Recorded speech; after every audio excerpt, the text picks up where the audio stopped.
ताज्या आणि महत्त्वपूर्ण बातम्यांसाठी आजच माझा आवाजला सबस्क्राईब करा। पिंपरी चिंचवड महानगरपालिकेचे स्थायी समिती सभापती अभिषेक बारणे यांनी पिंपरी महापालिकेच्या अंदाजपत्रकीय सभेत खूप अभ्यासपूर्ण भाषण केले असून त्यांनी चालू वर्षात महापालिकेने खर्च कशा प्रकारे कमी करावा आणि उत्पन्नामध्ये कशा प्रकारे वाढ होऊ शकते याचे अभ्यासपूर्ण भाषण केले।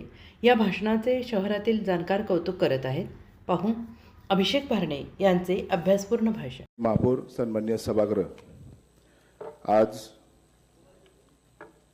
स्थायी समिती सभापती या नात्याने पिंपरी चिंचवड महानगरपालिका सन 2025-26 चे सुधारित व सन 2026-27 चे मूळ अर्थसंकल्प अ, प व क तसेच जमा खर्च व केंद्र शासनाच्या पुरस्कृत योजनांचा अंदाजपत्रक उपसूचनासह स्थायी समितीच्या वतीने महापालिका सभेपुढे सादर करण्यास आम्हाला अतिशय आनंद होत आहे।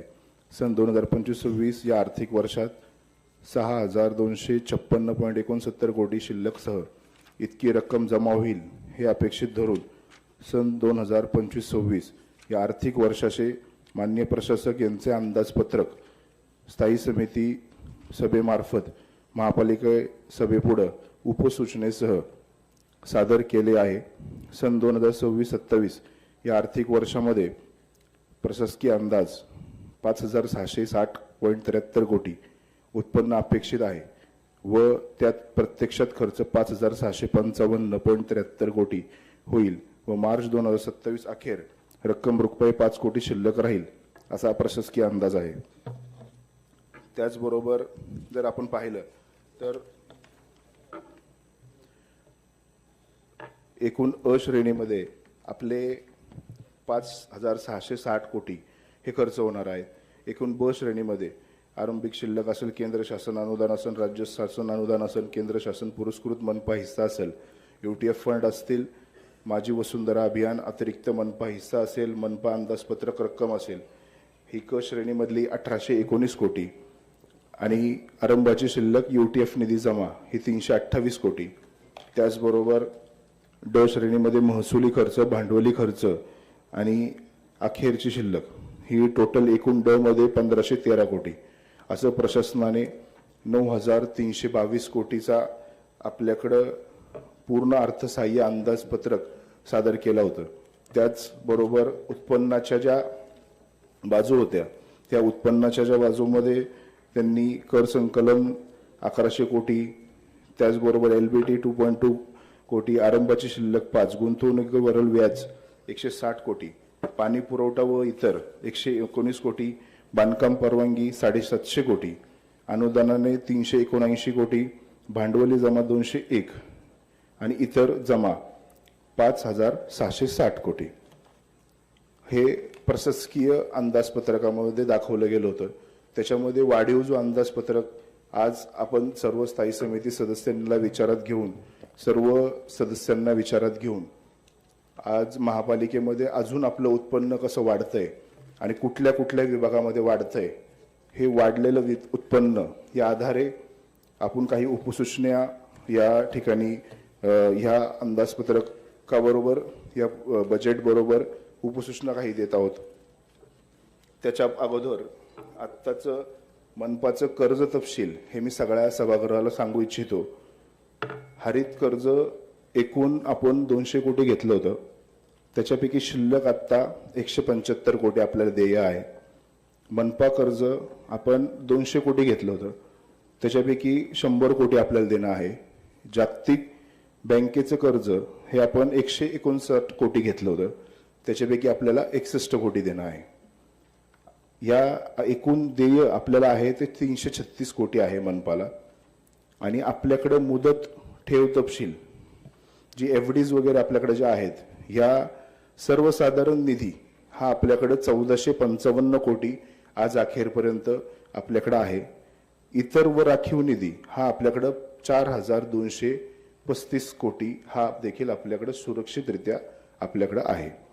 आज मनपाच्या ह्या परिस्थितीच्या ह्याच्यानुसार आपली जी श्रेणी आहे ही डिपेंड टोटल इतर राखीव निधीवरती आहे, त्यामुळे ती 4,235 ही आपण पूर्ण आहे तशी या सभागृहाला सांगतोय की ही आहे अशी आहे। परंतु सर्वसाधारण निधी ही 1,455 कोटी आहे जी लिक्विड फॉर्म मधला निधी आहे। तो देखील आपल्याकडे आहे. मग तो सभागृहाला कधी काही महत्वाकांक्षी कुठला प्रकल्प वाटला तर आपण सगळ्यात सभागृहाला विचार करू शकतो. त्याचबरोबर जो निधी अंदाजपत्रकामध्ये आपण जे बदल करून दिलेले आहेत उपसूचनेमध्ये, थोडक्यामध्ये मी त्या सांगू इच्छितो की 414 कोटी हे अंदाजपत्रकामध्ये वाढू शकतात. तर ते कसे? तर पिंपरी चिंचवडने सादर केलेल्या 9,322 कोटीपैकी आपल्याला खर्च करण्यासाठी टोटल 1,500 कोटी रुपये ह्या चालू वर्षासाठी भेटतात. त्याच्यापैकी 1,300 कोटी रुपये हे आपले महत्वाकांक्षी जेवढे शहरामध्ये चालू प्रकल्प आहेत ह्याच्यासाठी 1,300 कोटी रुपये आहेत. हे प्रशासनाने ठेवलेलं आपल्या समोरचं बजेट होतं. त्याचबरोबर आपल्याला नवीन कामं जी आपल्या प्रभागांमध्ये काढायची, टोटल 32 प्रभागांमध्ये एक अंदाजे 200 कोटी रुपये आपण नवीन कामं काढू शकत होतो. परंतु हा अंदाज जो आहे हा अंदाज वाढू शकतो. तो वाढल्यानंतर 414 कोटी आपले वाढतील आणि 414 कोटी जर आपले वाढले तर सर्व पिंपरी चिंचवड शहरामधल्या 32 प्रभागांच्या विकास कामांसाठी हे पैसे आपल्याला वापरता येतील. हे बांधकामाचे पैसे वाढतील कसे? तर बांधकाम परवानगीमध्ये आपल्याला 258 कोटी आपले वाढू शकतात. 258 कोटी आता आपण पकडले 750 कोटी. हे जर 258 कोटी वाढले तर अंदाजपत्रकामध्ये बांधकाम विभागाकडून आपले 1000 कोटी आपल्याला उत्पन्न होऊ शकतं. तर हे 200-250 कोटी आपण कुठल्या बेसिसवरती सांगतोय वाढू शकतात? तर मागच्या काळामध्ये पर्यावरण समितीच्या परवानग्या बंद होत्या, एन्व्हायरमेंटच्या परमिशन्स बंद होत्या, मोजणीच्या अडचणी होत्या. असाच काळ हा 2021-22चा जर आपण पाहिला तर त्यावेळेस आपण बांधकाम परवानगीमध्ये उच्चांक गाठला होता. 21-22 साली आपण 1000 कोटी उत्पन्न बांधकाम परवानगीचं आपलं झालं होतं. त्याच्यानंतर कोविडचा काळ आला. कोविडच्या काळामध्ये बांधकाम परवानगीकडे आपले तेवढे पैसे गोळा झाले नाही. त्याच्यानंतर मागच्या वर्षाच्या काळामध्ये जी मोजणी बंद होती त्याच्यामुळे सँक्शन्स काही झाले नाही. आणि आता ह्या सँक्शन सुरळीतरित्या चालू झाल्यानंतर जर ॲव्हरेज या मार्च महिन्यामधला काढला तर ह्या मार्च महिन्यामध्ये देखील महापालिकेच्या तिजोरीमध्ये बांधकाम परवानगीचे जास्तीचे पैसे गोळा झालेले आहेत. ह्याचाच अर्थ असा की निश्चितपणे 250 कोटी हे आपल्या शहरामध्ये बांधकाम परवानगीमध्ये वाढतील. आपल्या शहराची ग्रोथ ही 5% दरवर्षी वाढत चाललेली आहे. वाढत्या ग्रोथच्या हिशोबाने, वाढत्या डेव्हलपमेंटच्या हिशोबाने हा खूप मूळ मुद्दा आहे की इथं नक्कीच ही वाढ वाढेल. त्यासाठी आम्ही ती उपसूचनाद्वारे आम्ही दाखवून देतोय की अंदाजपत्रकामध्ये जसं 21-22ला वाढ होती त्याच पद्धतीने आत्ता देखील 250 कोटीची वाढ करावी. त्याचबरोबर दुसरी बाजू जर पाहिली तर कर संकलन विभागामध्ये अ, ब, क विभागा मालमत्तांचे अ, ब, क ह्या श्रेणीचे आकाशचिन्ह परवानामध्ये कॅटेगरी केलेल्या होत्या झोन वाईज कॅटेगरीजमध्ये निगडीच्या होर्डिंगला वेगळा रेट, रावेतच्या होर्डिंगला वेगळा रेट, थेरगावच्या होर्डिंगला वेगळा रेट. ज्या ज्या ठिकाणी आता नवीन डेव्हलपमेंट चालू आहे 2005 नंतर हे रेटच बदलले नव्हते. तर 2005 नंतर जर हे रेट बदलले नव्हते तर एखाद्या भागामध्ये 40,000 रुपये म्हणजे निगडी सारख्या भागामध्ये किंवा थेरगाव सारख्या भागामध्ये जी जुनी गावं डेव्हलप झालेली आहेत या ठिकाणी होर्डिंगला भाडं 40,000 रुपये होतं. परंतु आता 1 लाख होतं आणि रावेत सारख्या भागामध्ये काही भागामध्ये 40,000 होतं.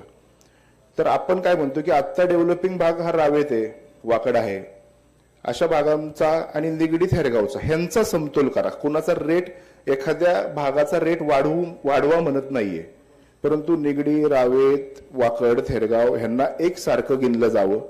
निगडी थेरगावचा रेट वाढवण्यापेक्षा ह्यांचा आणि त्यांचा रेट समांतर करा. हा रेट जरी समांतर केला तरी आपल्याला 34 कोटीचं उत्पन्न या आकाशचिन्ह विभागामधून मिळतंय. स्थायी समितीला आम्ही सदस्य ठराव प्रशासनाने मांडलेल्या विषयाला आम्ही मंजुरी देखील सर्व 16 सदस्यांनी दिलेली आहे आणि तिथं निश्चितपणे 34 कोटी आपले तिथं वाढतील. त्याचबरोबर आपल्याकडे 120 कोटीची पाणी बिल आपले थकीत आहेत. तर किमान काही अभय योजना ज्या आपण आता कर संकलन विभागाला केल्या त्याच्यामुळे जर आपल्याला तिथलं उत्पन्न आपलं जर वाढत असेल तर तसंच ह्याच्यासाठी काही एखादं धोरण ठरवलं तर किमान तिथून 20 कोटी तरी आपले वाढतील. त्याचबरोबर पिंपरी चिंचवड शहरात वाढता विस्तार लक्षात घेता जो 200 मीटरमध्ये BRT कॉरिडॉर मोठ्या प्रमाणात विकासन 200 मीटरच्या आतलं जे डेव्हलपमेंट आहे ही जास्त प्रमाणात आहे, तर UTF फंड देखील आपल्याला तिथून 20 कोटी रुपये तिथले वाढतात आहे. असं एकंदरीत आपण एक अंदाज काढला तर हे 414 कोटी आपले वाढू शकतात. आणि वाढलेल्या 414 कोटीमध्ये संपूर्ण 32 प्रभागामध्ये सर्व सन्मान्य नगर सदस्यांच्या ज्या प्रभागातल्या रोजच्या दैनंदिन अडचणी आहेत की छोटी जी पार्ट्स आहेत डेव्हलपमेंटचे, रस्ता असेल, लाईट रस्ता, ड्रेनेज सिस्टीम असेल, स्ट्रॉंग वॉटर असतील की छोटी कामं असतील किंवा महत्वाची काही प्रकल्पाची कामं असतील, तर अशा मूळ 1100 उपसूचना स्थायी समिती सदस्यांकडे मार्फत विविध पक्षातल्या सर्व सदस्यांनी आपापल्या सदस्यांकडे दिल्या होत्या. आम्ही शिवसेना असेल, राष्ट्रवादी असेल, भारतीय जनता पार्टी असेल, सर्व पक्षाचे सदस्य हे स्थायी समितीमध्ये आहोत. आम्ही सर्वांनी मिळून एकत्रित त्या सर्व उपसूचना घेतल्या आणि त्याचबरोबर विरोधी पक्षनेते असतील, गटनेते असतील, आमचे पक्षनेते असतील, यांनी सगळ्यांनी आम्हाला त्या सगळ्या उपसूचना दिल्यानंतर ते सगळ्या उपसूचना ग्राह्य धरून या 1100 उपसूचना टोटल आम्ही घेतलेल्या आहेत. महापौरांनी आणि आम्ही चर्चा केल्यानंतर त्याच्यावरती एक निर्णय घेतला की आम्हाला वाटलं की ज्याचं कामाला बजेट देता येत नाही, परंतु त्या कामाचं बजेट बुकमध्ये नाव पाहिजे. भले बजेट आपला इन्कम सोर्स वाढल्यानंतर एखाद्या कामाला बजेट देता येईल, परंतु आता बजेट बुकमध्ये तरी कमीत कमी ते नाव पाहिजे. याच्यासाठी 1 लाख रुपये तरतूद असू द्या की 1000 असू द्या, सर्व सन्मान्य सदस्यांच्या उपसूचना त्याच्यात घेतल्यानंतर आता साधारणपणे 1100 उपसूचना त्या ठिकाणी आपण घेतलेल्या आहेत. त्याचबरोबर आता ह्या उपसूचना घेतल्यानंतर जे महत्वाकांक्षी प्रकल्प आहेत, हे पवना धरण महापालिका हद्दीत समांतर जलवाहिनी टाकणे, म्हणजे आज आपली जी पवना जलवाहिनीचं काम अपुरं आहे, तर ते महत्वाकांक्षी प्रकल्प तो आपल्यासाठी आहे. मग ह्या सगळ्या प्रोजेक्टसाठी म्हणजे जर 196 कोटी जर आपण ह्या कामांसाठी ठेवले तर 140 कोटी महत्वाकांक्षी प्रकल्पांसाठी ठेवलेले आहेत. मग 140 कोटी जे महत्वाकांक्षी प्रकल्पांसाठी ठेवलेत, तर आता निश्चितपणे अंदाजपत्रक त्याचा मोठा दिसेल, परंतु 26-27 साठी ज्यावेळेस तुम्ही पीपीटी मध्ये पाहसाल तर तुम्हाला 26 असं समोर दिसेल की इथं 100 कोटी ठेवलेत, इथं 5 कोटी तरतूद का ठेवलीत. ते कामाचं हेड ओपन ठेवण्यासाठी किंवा आपल्याला काही कामं CSR मधून, काही कामं PPP तत्वावरती कुठल्या तरी मार्गाने ते काम झालंच पाहिजे, यासाठी ते बजेट बुकमध्ये त्याचं नाव आलं पाहिजे. मनपा हिस्सा म्हणून आपली पण काहीतरी त्याच्यामध्ये तरतूद असली पाहिजे. यासाठी हे 200 कोटीचं जे टोटल 140 कोटीचं जे बजेट आहे हे त्याच्यामध्ये तरतूद ठेवलंय. हे ठेवत असताना त्या कामासाठी वन जलवाहिनीसाठी जर आपण आपलं ते काम झालं तर आता आपण धरणामधून 528 MLD पाणी उचलतो. यातून जर आपण त्याचबरोबर आंध्रा धरण निगोजी बंधाऱ्यातून आपण 100 MLD उचलतो, MIDC कडून आपण 30 MLD उचलतो, असे एकूण आपण 658 MLD पाणी पुरवठा आपण टोटल घेतो. फक्त सर्व टीम बरोबर, प्रशासनाच्या टीम बरोबर, पाणी पुरवठ्याचा अभ्यास असलेल्या काही तज्ञांबरोबर चर्चा केल्यानंतर हे लक्षात आलं, पवना जलवाहिनी सारखा प्रकल्प असेल किंवा तुमचे भामा आस्केडचा जॅकवेल असेल, भामा आस्केड जलवाहिनी असेल, निगडी दापोडी जलवाहिनी असेल, अनधिकृत नळजोड आणि मीटर बसवणे असतील, मनपा परिसरात उंच पाण्याच्या टाक्या ज्या आपल्याला दुर्गा टेकडी सारख्या ठिकाणी आपण तिथं ते करू शकतो. रावेत बंधाऱ्यावरती आपण तो जॅकवेल एकदा आपला तो आत्ता त्याला 40 वर्ष साधारणपणे झालेत आणि तिथं जर काय अडचण झाली तर पुढच्या काळामध्ये 50-100 MLD जे आपल्याला पाणी त्या भागातून हे होतं ते तिथलं आपलं निश्चितपणे नुकसान होईल, ते आपल्याला करणं गरजेचं आहे. हे करत असताना पवना जलवाहिनी जर आपण सगळ्या सभागृहाने जर मनावरती घेतलं, निश्चितपणे आमचे पक्षनेते असतील, विरोधी पक्षनेते असतील, गटनेते असतील, आमचे महापौर आहेत, सर्व आमदार, सर्व खासदार, ऐकणारे सर्व सदस्य, आपण सगळे आग्रही राहिलो तर निश्चितपणे आपण त्यासाठी जर गेलो तर आज जे 528 MLD आपल्याला तिकडून जे पाणी आपल्याला घेता येतं ते आपण निश्चित 700 ते 750 MLD पर्यंत आपण त्या ठिकाणी पोहोचू शकतो. मग ते जर झालं तर आपल्या शहरासाठी ते खूप उत्तम राहील. त्यासाठी आपण सर्वांनी मिळून त्यासाठी काय काय करता येईल ते करूया आणि त्यासाठी ह्या मूळ अंदाजपत्रकात मनपा हिस्सा म्हणून किमान आपण 40 कोटी रुपये तरतूद या कामासाठी देखील ठेवलेली आहे.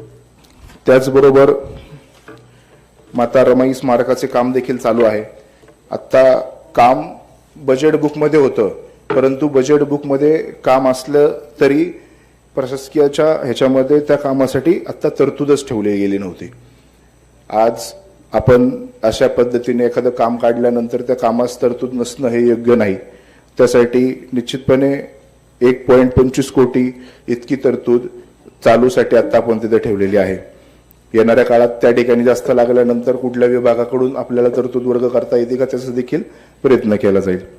त्याच पद्धतीने आपण जर पाहिलं तर महिला व मुलींसाठी संरक्षण व सक्षमीकरण प्रशिक्षण केंद्र, आज मगाशीच सभागृहामध्ये आपण पाहिलं की सगळ्यांनी निषेध व्यक्त केला. अशा विकृत मनस्थितींवरती मात करण्यासाठी ज्या ज्या गोष्टींचं प्रबोधन आपल्या महिलांसाठी मुलींसाठी आपल्याला देखील देणं गरजेचं आहे. अशासाठी आपले काही हॉल्स असले पाहिजे. आपल्याला त्यांच्या हायर एज्युकेशन्सला जाण्यासाठी, त्यांना उच्च शिक्षित होण्यासाठी त्या ठिकाणी अभ्यासिका करता येतील. म्हणजे ज्या ज्या गोष्टी आपल्या सर्व महिला सदस्य असतील, सर्व पदाधिकारी असतील सुचवतील, हे आपल्याला कुठला एखाद्याला संकल्प सुचल्यानंतर ते काम करता यावं. ह्या ज्या मी तुम्हाला सगळ्यांना आपण सर्वांना ज्या सूचित करतोय की सांगतोय, ह्या कुठल्याही पद्धतीने ह्या शहराचे हेड आपण ओपन करतोय. हे कुठल्याही एकाच्या प्रभागामधलं हे काम नाहीये. म्हणजे कुणालाही जरी वाटलं की बाबा माझ्या प्रभागामध्ये जागा अवेलेबल आहे, माझ्या प्रभागामध्ये अवेलेबिलिटी आहे, आपण तिथं हे काम करू शकतो, तर त्याच्यासाठी हे महत्वाकांक्षी प्रोजेक्टचे हेड्स आपण ओपन करतोय. त्याचबरोबर त्यासाठी आपण साधारणपणे 26-27च्या अंदाजपत्रकामध्ये 5 कोटी रुपयाची तरतूद आणि अंदाजपत्रकामध्ये 30 कोटी. त्याचबरोबर आज CBSE दर्जाच्या डिजिटल स्कूल उभारणे. आज जसं पूर्ण तंत्रज्ञान बदलत चाललंय, तर आपल्या महापालिकेच्या हद्दीमध्ये आज आपण इंग्लिश मीडियम स्कूल्स आपल्या वाढलेल्या आहेत. त्याचबरोबर CBSE पॅटर्न देखील चांगल्या पद्धतीने वाढ व्हावी यासाठी देखील कसा प्रयत्न करता येईल, त्यासाठी 26-27च्या अंदाजपत्रकामध्ये 2 कोटीचा आपण तरतूद ठेवलेली आहे. पण अंदाजपत्रक मात्र त्याचं 400 कोटी ठेवलेले आहे. बऱ्याचशा ठिकाणी आपल्या महापालिका क्षेत्रामध्ये शाळेचे देखील आरक्षण आहेत. असं हेड ओपन ठेवण्याच्या मागचं कारण देखील तेच आहे. मग जसं मी सांगितलं, PPP तत्वावरती असेल, CSR फंड्सवरती असेल, कुठून फंड्स आणता येतील आणि त्याच्यातून जरी ते काम करता आलं तरी सुद्धा आपण ते करू शकतो. ह्याच्यासाठी मुद्दामच तो आपण अंदाजपत्रक वाढवून बजेट बुकमध्ये नाव यावं आणि आपल्याला त्याला कशी तरतूद ठेवता येईल यासाठी प्रयत्न केलेला आहे. पद्मभूषण स्वर्गीय रतनजी टाटा म्युझियम गॅलरी उभारणे. आज जर आपण बघितलं की पद्मभूषण स्वर्गीय रतनजी टाटा यांचं योगदान या शहरासाठी मोलाचं आहे.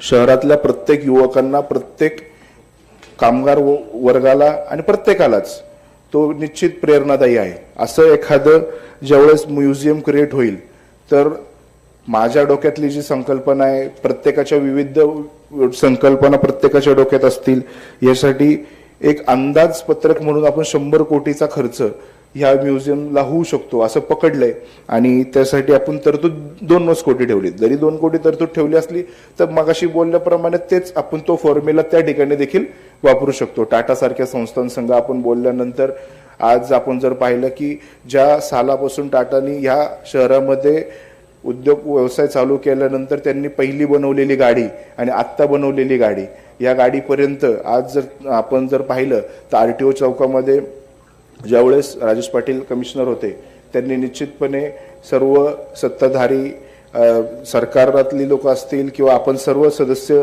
ज्या त्या काळामध्ये होतो, आपण सर्वच असतील, आपल्या सगळ्या शहरातल्या चौकाच्या सुशोभीकरणासाठी त्यांना सांगितल्यानंतर त्यांनी त्या RTOच्या चौकामध्ये इतकी छान एक बैलगाडी टू कार, आज पण त्या चौकात गेल्यानंतर ते छान वाटतं. तर तसंच अशा म्युझियम मध्ये त्यावेळेसची गाडी तर आतापर्यंतची गाडी अशी एखादं म्युझियम क्रिएट झालं तर निश्चितपणे आपल्या शहरामधल्या प्रत्येक युवकासाठी ते प्रेरणादायी राहील.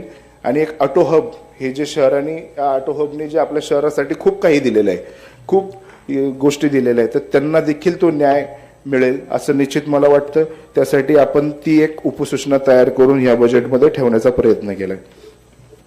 त्याचप्रमाणे महिलांसाठी, मुलींसाठी सॅनिटरी नॅपकिन, वेडिंग व डिस्पोजल मशीन्स या प्रत्येक ठिकाणी असाव्यात याच्यासाठी देखील या वर्षीच्या अंदाजपत्रकामध्ये आपण 2 कोटी रुपयाची तरतूद करण्याचा प्रयत्न केलाय. लोकनेते दिवंगत उपमुख्यमंत्री अजितदादा पवार यांच्या स्मरणार्थ आजित सृष्टी निर्माण करणे हा विषय सगळ्यांच्या जिव्हाळ्याचा विषय आहे आणि हा विषय मागच्या ह्याच्यामध्ये ज्यावेळेस सभागृहामध्ये झाला तर सगळ्यांनी एकमताने ठराव सगळेच सदस्यांचं म्हणणं होतं की आपण निश्चित महापालिकेची नवीन जी इमारत होतीये तर त्या ठिकाणी अजितदादांचं एक स्मारक असावं, परंतु ह्या अंदाज पत्रकारामध्ये त्या ठिकाणी देखील कुठल्याही पदाची तजवीज केली गेली नव्हती. त्यासाठी देखील एक अपेक्षित खर्च 25 कोटी रुपये आणि अंदाजपत्रक 5 कोटी रुपये जरी ठेवलेला असला तरी येणाऱ्या काळामध्ये ज्यावेळेस सगळ्यांशी विचारविनिमय करून चर्चा करून आपल्याला त्याच्यात अजून कसं चांगलं करता येईल, राज्य सरकारचं काही त्याच्यामध्ये योगदान आणता येतंय का, या अजित सृष्टी बरोबरच याच कामांतर्गत आपल्याला बाकीच्या आपल्या कुठल्या क्रीडांगणाला डेव्हलप करून तिथं काय करता येतंय का, ह्याच्यासाठी आपण प्रयत्न करूया. आणि निश्चितपणे खऱ्या अर्थाने जे शहर उभं केलं अशा आपल्या सर्वांच्या नेत्यांना मी असेल, आज माझी सुरुवात देखील तिथून झालेली आहे. मी सांगण्यासाठी सुद्धा मला ते हे वाटतं की बाबा मला माझ्या वयाच्या 21व्या वर्षी मी पहिली निवडणूक लढलेलो आहे आणि ती निवडणूक लढत असताना स्वर्गीय अजितदादा असतील, स्वर्गीय लक्ष्मण भाऊ जगताप असतील यांच्या माध्यमातून मी राष्ट्रवादी काँग्रेस ह्या पक्षाच्याच चिन्हावरती लढलो होतो. अजितदादांनीच ते मला तिकीट दिलं होतं आणि मला याचा आनंद आहे आणि मला आज निश्चित वाटतं की असा जो नेता घडला अशा नेत्याच्या बद्दल निश्चितपणे एक आपल्या शहरासाठी आपण आज घोषणा केलेली आहे तर आपल्या सर्व सदस्यांची सर्वांचीच ती जबाबदारी की ह्या चालू वर्षामध्ये त्यासाठी काम पण चालू झालेलं दिसावं, यासाठी आपण सगळे मिळून एकत्रित प्रयत्न करू आणि हे प्रयत्न करण्यासाठी त्या कामासाठी देखील 5 कोटीची तरतूद ठेवलेली. विचार विनिमय कलाकार कट्टा उभारणे. आज आपण जर पाहिलं तर पुण्यामध्ये कलाकार कट्टा हा खूप फेमस आहे. म्हणजे त्या ठिकाणी प्रत्येक रोडला म्हणजे FC रोड असेल या ठिकाणी देखील आहे. अशी बरेचशे ठिकाणं आहेत की ज्या ठिकाणी नवीन युवक असतील, नवीन युवती असतील, ज्येष्ठ असतील, अभ्यासू लोक असतील, ही सगळे विचार विनिमय तज्ज्ञ काही असतील, म्हणजे फक्त त्यात कलाकारच नाही, प्रत्येक क्षेत्रातली लोक असतात की जे ज्या ठिकाणी एकत्र येतात, त्यांचे विचार विनिमय होतात, प्रत्येकाच्या चांगल्या विचाराची देवाणघेवाण होती.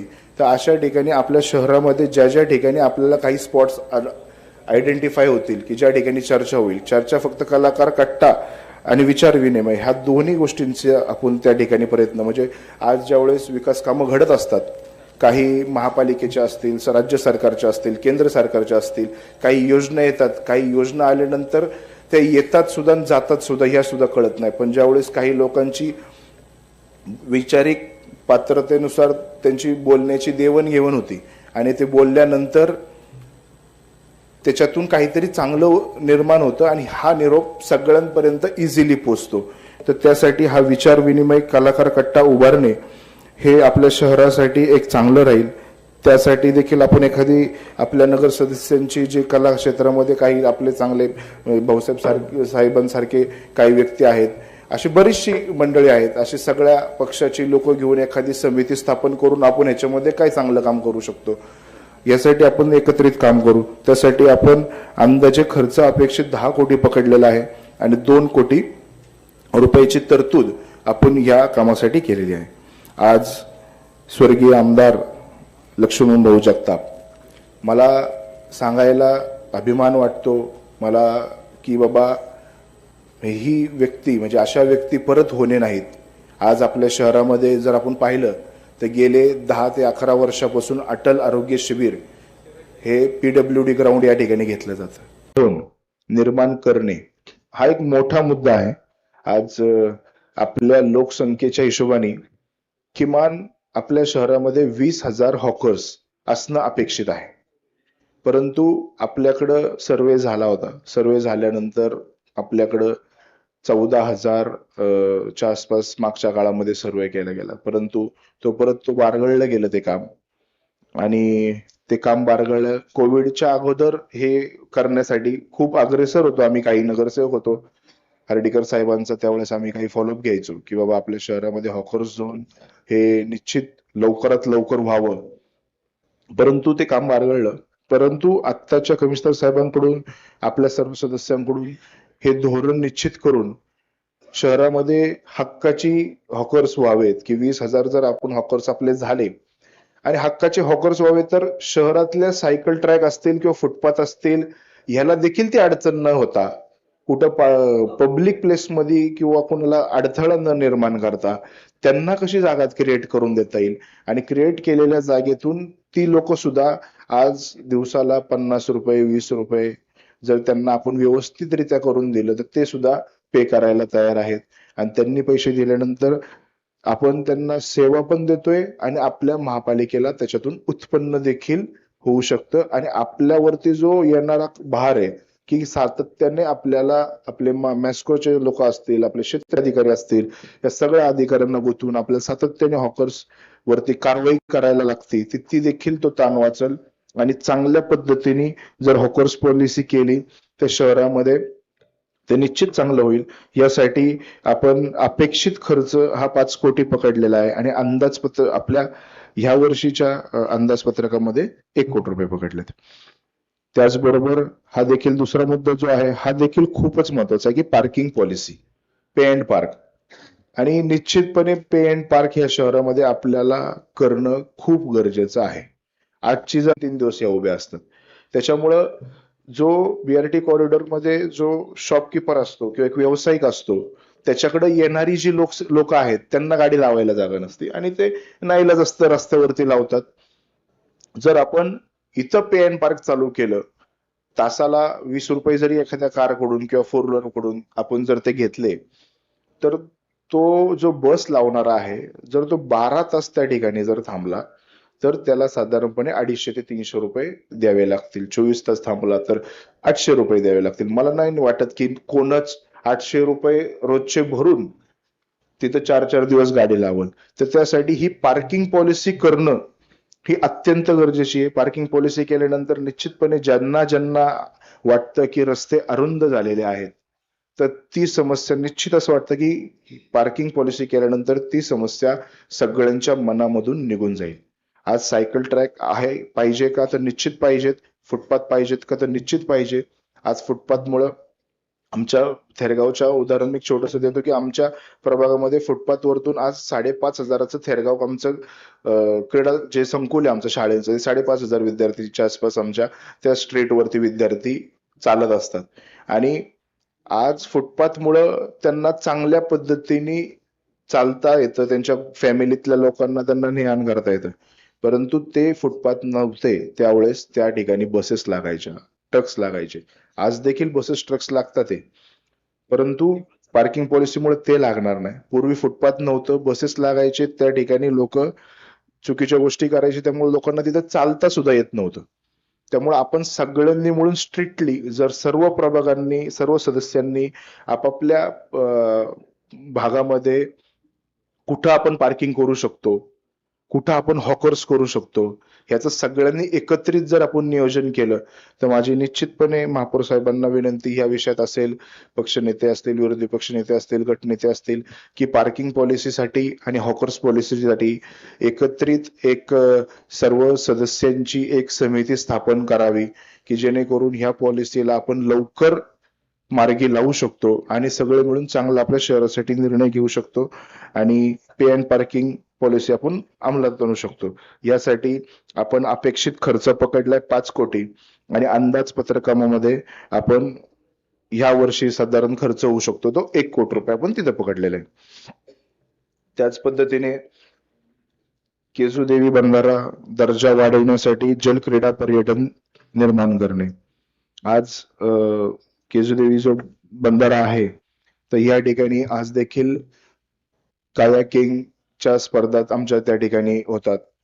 तर अशा स्पर्धा ह्या आपल्या फक्त नाशिक फाट्याचे तिथं जे आर्मीचे जागा आहे तर त्या ठिकाणीच फक्त ती व्यवस्था आता आहे आणि ती आपल्या लोकांसाठी शहरातल्या लोकांसाठी अफोर्डेबल नाहीये.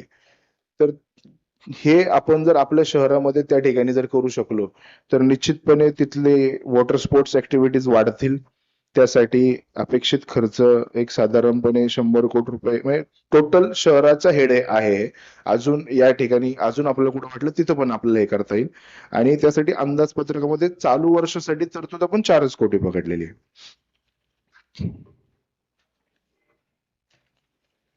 त्याचबरोबर प्रमुख रस्ते सिग्नल मुक्त करणे. आता सिग्नल फ्री करण्यासाठी ज्या ज्या अडचणी मायक्रो लेवलच्या ज्या अडचणी घडतात की एखाद्या वेळेस एखादा सांगितलं जातं एखाद्या वॉर्डमध्ये की फुटपाथ कट करायचा आहे किंवा आपल्याला तिथं बॅरिकेडिंग करायचंय, तर त्यावेळेस तरतूद नाहीये. कुठल्या विभागातून करायचं, BRTS काम करणार का स्थापत्य काम करणार, यासाठी एक व्यवस्थितरित्या त्यासाठी एक फ्री बजेट असावं. त्यासाठी एक साधारणपणे अपेक्षित खर्च 5 कोटी पकडलेला आहे आणि अंदाजपत्रकात 5 कोटी पकडला आणि त्याला या वर्षीची तरतूद जी 1 कोटी पकडलेली आहे. शहरात ठिकठिकाणी हिरवळ व वृक्षारोपण करून ऑक्सिजन पार्क तयार करणे. बऱ्याचशा नदीच्या कडेला आपल्या काही बेल्ट्स ग्रीन झोन्स मधल्या आपल्या काही जागा, काही आरक्षणाच्या जागा आपल्या अवेलेबल आहेत. तर त्या ठिकाणी आपण कुठल्या कुठल्या ठिकाणी काही छोटे प्लॉट्स आहेत, म्हणजे रस्त्याच्या कडेला नॉन बिल्टेबल प्लॉट्स आहेत, ते महापालिकेच्या ताब्यात आलेले आहेत. तर त्या ठिकाणी देखील आपण जास्त प्रमाणाची झाडं लावून त्या ठिकाणी ऑक्सिजन पार्क्स कसे उपस्थित करू शकतो, यासाठी आपण एकत्रित जर प्रयत्न केला तर त्यासाठी अपेक्षित खर्च 5 कोटी पकडलेला आहे आणि त्याला अंदाजपत्रकामध्ये 1 कोटी पकडलेला आहे. यावर्षी जरी पत्रिकेमध्ये तर चालू याच्यामध्ये 1 कोटी रुपये जरी पकडले असले तरी आपल्याला ट्री प्लांटेशन नावाचं एक सेपरेट हेड आहे. त्याच्यामधले पैसे ह्या कामासाठी आपण वृक्षारोपणसाठी निश्चितपणे वापरू शकतो. त्याचबरोबर शहरात ठिकठिकाणी नवीन प्रशासकीय इमारत फर्निचरवर अंतर्गत काम करणे. आत्ताची अशी परिस्थिती होती, म्हणजे कसं काय असं केलं होतं ते माहित नाही निश्चित मला, परंतु अंदाजपत्रकामध्ये फर्निचरच्या कामासाठी फक्त 16 लाख रुपये ठेवले गेलेले होते आणि 16 लाख ठेवून 4 लाख ठेवले होते आणि 16 लाखाचं काम काढणार होते. म्हणजे 4 लाख ठेवून 16 लाखाचं काम कसं निघल हे मला निश्चित वाटत नाही की बाबा कसं निघलं असतं ते. आणि आता 90% सांगितलं जात आहे की RCC वर्क जे आहे हे 90% आपलं पूर्ण झालेलं आहे. मग 90% पूर्ण झाले तर येणाऱ्या काळात फर्निचरचं काम ते लवकर निघालं पाहिजे. नाहीतर ते काम जर लवकर झालं नाही तर ते बिल्डिंगच्या कालावधीला अजून जर वेळ गेला तर त्या बिल्डिंगचा खर्च वाढत जाईल. तो खर्च वाढला तर तो निश्चित आपल्याला परवडणार नाही. तो वेळेत व्हावा यासाठी जे ह्या 140 कोटीच्या बचतीमधून जे आपल्याला पैसे काढता आले त्याच्यातून आपण साधारणपणे 4.84 कोटी निधी आता त्यासाठी उपलब्ध करतोय. म्हणजे 4.84 केलं तर 4 पटीमध्ये तर 16 कोटीचं तरी किमान काहीतरी काम त्याचं चालू होईल की जेणेकरून ती बिल्डिंग ती वास्तू नाही. त्याच पद्धतीने आज पवना रिव्हरफ्रंट विकासन पर्यावरण विभागाचं जे काम आहे तर पवना रिव्हरफ्रंट विकास जर आपण केला, डेव्हलप जर केलं तर आपण पाहतो की त्या ठिकाणी ठिकठिकाणाहून ड्रेनेजच्या लाईन ह्या नदीमध्ये सोडल्या गेलेल्या आहेत. आता हे सोडल्या गेलेल्या आहेत तर ते आयडेंटिफाय ज्यावेळेस केलं जातं तर ते शोधणं अवघड जातं की पाणी नक्की येतंय कुठून. ज्यावेळेस नदी स्वच्छता प्रकल्पामध्ये एक नदी व्यवस्थितरित्या बांधली जाते तर निश्चितपणे तो पॉइंट आपल्याला लवकर आयडेंटिफाय होतो की पाणी कुठून येतंय किंवा कुणी सोडलेलं आहे. त्या ठिकाणी कारवाई करून नदी दूषित होण्यापासून तर प्रथम तर ते वाचतं. त्याचबरोबर त्या ठिकाणी गार्डन असेल, त्याचबरोबर त्या ठिकाणी आपल्या जॉगिंग ट्रॅक्स असतील, जिम असेल, सायकल ट्रॅक असेल, आपल्याला व्यवसाय म्हणजे साबरमतीचं उदाहरण नक्कीच मी देईल की बाबा त्या ठिकाणी मागच्या काळामध्ये आमचा अभ्यास दौरा देखील झाला होता, परंतु आपल्या इकडं ते करता आलं नाही आपल्याला. इंद्रायणी रिव्हरफ्रंटचाच काम चालू आहे, मुळशीचं आपलं ते एक काम चालू आहे. त्याच धर्तीवरती चालू याच्यासाठी खर्चापैकी 100 कोटी पकडून आत्ताच्या तरतुदीमध्ये त्याला 15 कोटी ठेवण्याचा आम्ही प्रयत्न केलेला आहे. या कामासाठी देखील आपल्याला बॉन्ड्स भेटू शकतात किंवा या कामाला देखील आपण महाराष्ट्र सरकार असेल, राज्य सरकार असेल यांच्या देखील निधी मागण्याचा प्रयत्न करू शकतो. त्याचबरोबर शहर मलनिर्सारण सुधारणा. आज आपण जर पाहतोय की शहरामध्ये ज्या पद्धतीने आपली ग्रोथ होत चालली तर त्या पद्धतीने ड्रेनेज लाईन्स आपल्या अपुऱ्या पडत चाललेल्या आहेत आणि ज्या ज्या ठिकाणी टॉवर्स उभे राहतात तिथे ह्या ठिकाणचं तर किंवा नवीन समाविष्ट गावं असतील, ज्या ठिकाणी नवीन डेव्हलपमेंट आहे त्या ठिकाणी सुद्धा ड्रेनेज लाईनचा खूप मोठा प्रॉब्लेम आहे. आणि हा प्रॉब्लेम जर आपल्याला सॉल्व्ह करायचा असेल तर रस्ता करण्यापूर्वी त्या लाईन्स तिथं असणं अपेक्षित आहे. मग त्यासाठी साधारणपणे अपेक्षित खर्च या वर्षीच्यासाठी आपण तरतूद त्याला अपेक्षित खर्च तर भरपूर आहे, परंतु आपण त्याला या वर्षीसाठी तरतूद 20 कोटी ठेवण्याचा प्रयत्न केलेला आहे. ईव्ही चार्जिंग पॉइंट्स निर्मिती. आज ईव्हीच्या ज्या चार्जिंगच्या पॉइंट्स आहेत हे आपण आपले गार्डन्स, प्लेग्राऊंड्स किंवा पब्लिक पॉइंट्स असतील या ठिकाणी जर वाढवले तर त्याच्यातून देखील महापालिकेला चांगल्या पद्धतीचं उत्पन्न देखील होऊ शकतं. त्यासाठी अपेक्षित खर्च जरी जास्त असला तरी या वर्षीसाठी आपण त्याला 1.5 कोटीची तरतूद ठेवलेली आहे. आता हा एक सगळ्यांसाठी एक चांगला पायंडा आपण आपल्या महापालिकेत पाडण्यासाठी प्रयत्न करतोय की आपण वॉर्ड स्तरीय विकास निधी. तर प्रत्येक वॉर्डमध्ये किमान प्रत्येक नगर सदस्याला अ, ब, क, ड ह्या अशा प्रत्येक नगरसेवकाला प्रभागातील कामांसाठी 10 लाख रुपये वैयक्तिक विकास निधी, म्हणजे जेणेकरून आपल्याला जे काम सुचवायचंय की माझ्या प्रभागामध्ये मला छोटंसं काम असतं, एखाद्याला वाचनालय क्रिएट करायचंय, एखाद्याला ज्येष्ठ नागरिकांसाठी विरंगुळा केंद्र छोट्या खर्चामध्ये बसू शकतं असं बनवायचंय, महिलांसाठी काहीतरी एखादी गोष्ट करायची, एखाद्या ग्राउंड वरती मुलांसाठी जिमचे इक्विपमेंट्स बसवायचे, म्हणजे काय जे वाटल ते त्या बजेटमध्ये जे बसू शकतं.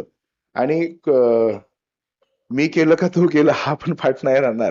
तर त्याच्यामुळे ते त्याच्या वैयक्तिक विकास निधीचं नाव टाकून तो ते काम करू शकतो. यासाठी अ, ब, क, ड असं प्रत्येक नगरसेवकाला किमान आपण यावर्षी 10 लाख रुपये तरतूद केलेली आहे आणि पुढच्या काळामध्ये निश्चित जे चेअरमन असतील त्यांनी ती वाढवावी.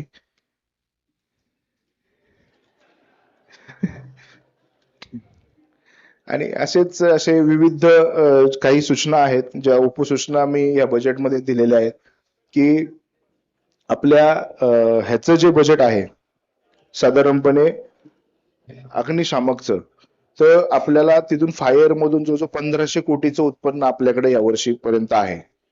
आणि अग्निशामकचे पैसे हे फक्त अग्निशामकच्याच कामांना खर्च करायचे, तर अग्निशामकचे पैसे अग्निशामकच्याच कामांना खर्च करायचे ही जरी हे होती, तर त्याला आपण एक अशी उपसूचना दिलेली आहे की जे सिव्हिल वर्क आहे, ज्या ठिकाणी महापालिकेतल्या विविध इमारती असतील, महापालिकेतले प्रोजेक्ट्स असतील, ज्या ज्या ठिकाणी अग्निशामक रिलेटेड काम आहे, तर ते संपूर्ण पैसे हे अग्निशामकच्या बजेटमधून खर्च करावे, जेणेकरून आपल्या या बजेटवरती त्याचा ताण येणार नाही आणि जे आपलं बजेट आहे सिव्हिल वर्क मधलं ते वाचल की जे आपल्याला दुसऱ्या कामांसाठी वापरता येईल. अशा प्रकारे सर्व समावेशक बाबींचा समतोल साधून अ, प, क व केंद्र शासनाच्या पुरस्कृत योजनेचा अंदाजपत्रक माननीय महापालिका सभेपुढे सादर करताना आम्हाला आनंद होतोय. या महापालिका सभेने अंदाजपत्रक मंजुरी द्यावी. रिपोर्ट माझा आवाज, पिंपरी चिंचवड.